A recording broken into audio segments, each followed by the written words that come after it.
What's up, everybody? Welcome back. Hope everybody's having a great day or night whenever you're watching this. We got to talk about the Memphis Grizzlies because this might be the most slept on team in the NBA right now.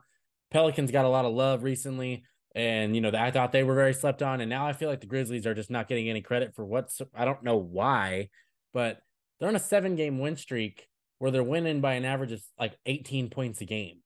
Like they're just blowing teams out. A lot. They beat the Bucks by 40. It got so bad they were doing the wave on their bench. Okay. We're going to get into this team and why I think they're so slept on because I think there's some very obvious reasons that people aren't noticing. But we're going to get into it. If you're new to the channel, please subscribe. And if you enjoy this kind of content, please like the video. But John Morant's just amazing. Simply, you can always just put it that way. You can always start that way with him. He's electric. He can do literally whatever he wants. One of the best players in the NBA today. Jaw's going to get his love. So I just want to end that with him. We all know he's great. Okay. The rest of the team is very, very good. They still have a very, very deep team. I thought they were very deep last year, especially. And, this team was a 2 seed last year. Pretty much the same roster was a 2 seed and was one of the best teams in the NBA. Like, easily was one of the best teams in the NBA. And you never know what happens if Ja doesn't get hurt last year. They might be able to take that all the way. They're that good. Okay. So we're not going to discredit the Warriors or anything like that because that's a completely different conversation. But the rest of the team is very, very solid. And, they're missing Desmond Bane, who's averaging 25 points per game this season. And my favorite thing about this team is that they're winning these games in the last 10, they're 9-1. And John Morant, Jaren Jackson Jr., and Desmond Bane have not played a single second this season together. That's their best 3 players, have not played a single second together yet. And they're the 1 seed in the West without that happening. That is remarkable. So I just really wonder how good they can be once everybody gets back because Bane is literally one of the greatest shooters ever to start his career. And I'm not going to put him on Steph's list or anything like that, but like the dude's like 45+% from three. He's pretty much automatic from there. And he's just very, very special in terms of that. Can create for others. Not having him right now is a big deal, but once he gets back, I can't wait to see it because they were kind of doing pretty well before that anyway. And, getting him back now is going to be a little bit different. And then you have Jaren, who is, one of the best rim protectors in the entire NBA. I'm not sure if his fouls are down this year, but that's always been the biggest thing with him is foul trouble. I didn't fact check that, but it seems like he's playing a little bit more this year. He got averaging over 3 blocks a game, shooting like 38% from three. Not much more you can ask from somebody like that. He's giving you a good amount of points and giving you some rebounds, doing a lot, and he's having a good year. And they have on this team, they have some X factors, dudes that are very unpredictable, but are very productive at the same time, if that makes any sense. Dylan Brooks is averaging like 16, 17 points a game, and he got the greenest light I've ever seen in my life, but he can score. He can put up points. He's a very, very pesky defender. He might be one of the most pesky defenders in the entire NBA. He gives us all on both sides of the ball. And I think that's why they give him that green light is because he does do things like that. He does dive on the floor. He does guard the other team's best player. He does a lot. So I understand the idea behind it. Then you have Tyus Jones, who in my opinion is the very best backup point guard in the entire NBA, could start on probably 15 other teams, I would say, maybe more. And he's awesome. Whenever Ja doesn't play, you can pretty much pencil him in for 15 plus points and 7+ assists, which that is starting, almost all-star level play. I'm not going to say he's an all-star, but he's the very best backup point guard in the NBA. I think Jose Alvarado is kind of coming up that list a little bit, but, Tyus is still the king for now. He's awesome. Very good shooter. Does literally whatever you need him to do. He's just perfect. Okay. And then, you got Steven Adams, who can give you 8 points, 10 rebounds, just very, very solid presence in the paint. Just one of the best screen setters in the NBA. And that's something that doesn't ever get talked about. But, him being such a great screen setter helps Ja get into the paint. It helps Tyus get into the paint. It helps free up other things for other guys. And that's, it's an unheralded skill. So he's very, very good at it. He protects the rim, does a lot of everything. He's literally one of the best. He's not an enforcer, but like you feel him when he's there.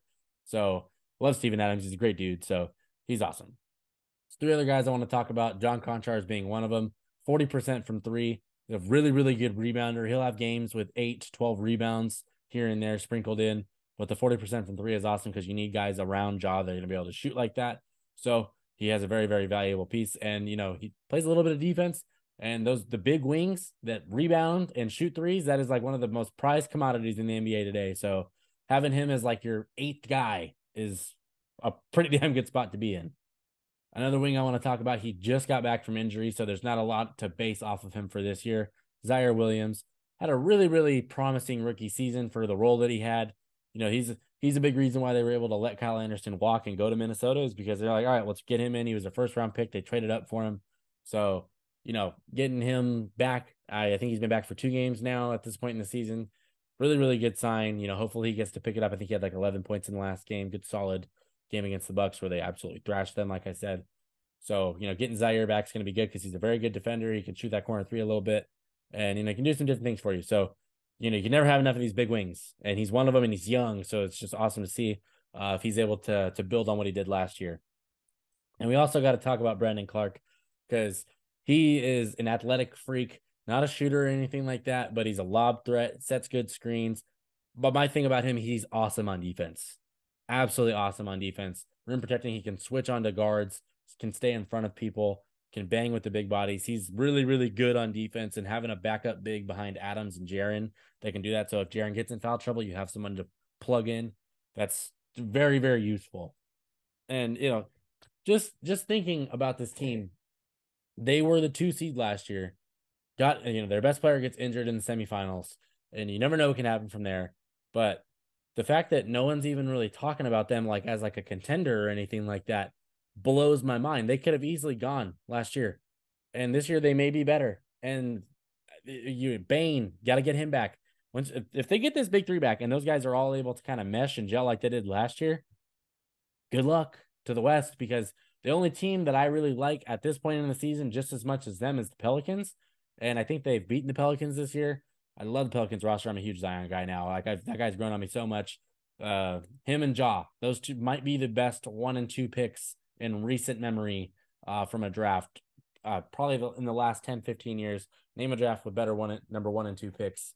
Put it in the comments. I'm very curious to think if anybody can come up with one. I can't think of it off the top of my head.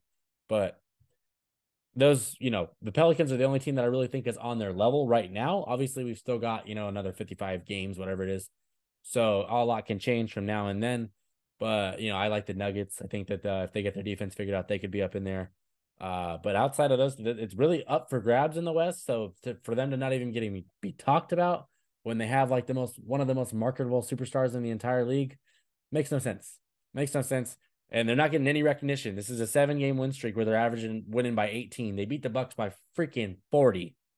They beat Giannis by 40. I don't, some guys might have been injured or not playing. Doesn't matter. You beat an NBA team by 40. You deserve some damn credit and respect. They beat the Hawks the night before by 20, or not the night before, the game before by 25. Like they're dominating these games. They're playing excellent basketball, and they're not even healthy.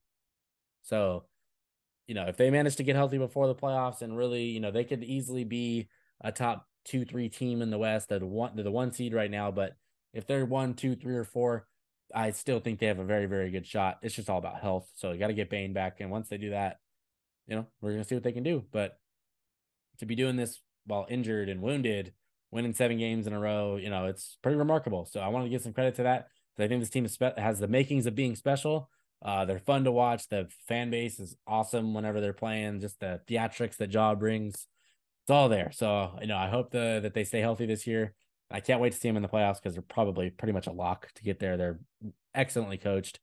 They're just a really damn good team, and I think that this year could be the time that they blow the roof off. So I'm excited. What do you guys think of the Grizzlies? Do you think that they're for real this year? Do you think last year was flukish? Do you think that this team can make something happen? Maybe get to the finals this year? I don't like to say that any team can win a title right now because you can make that argument for 15 teams almost. So it's just, which teams do you think are very, very good and going to be competitive and have a better shot of being there at the end? I think the Grizzlies in the West are one of the top 3, maybe 4 teams, depending who you throw in there as of this point. So I love what they're doing. Jaw's awesome.